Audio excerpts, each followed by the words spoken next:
ધ્યાન એટલે અટક્યા વગર એક વસ્તુ વિશે જો શક્ય હોય તો સતત વિચારવું.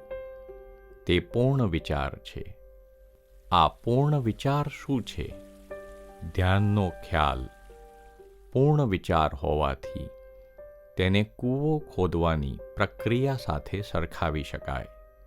આપણને પાણી ન મળે ત્યાં સુધી આપણે ખોદવાનું ચાલુ રાખીએ છીએ. આ સૂચવે છે કે થોડા સમય માટે એક વિચારને સતત પકડી રાખવો જોઈએ. જ્યારે આપણે કૂવો ખોદીએ છીએ ત્યારે શું થાય છે? શરૂઆતમાં કેટલાક પથ્થર અને કચરો બહાર આવે છે. પછી કદાચ કેટલીક જૂની દટાયેલી વસ્તુઓ બહાર આવે છે. પછી પથ્થરના કેટલાક પડ બહાર આવે છે.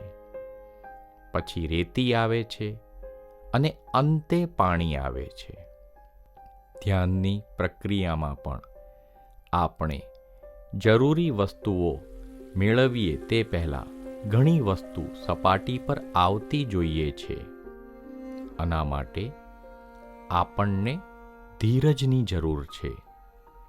આપણને પ્રયત્નની અને ખરેખર સમયની પણ આવશ્યકતા છે. આપણે જોઈએ છીએ કે આ પ્રયાસમાં ધીરજ રાખ્યા વગર સફળતા મળતી નથી.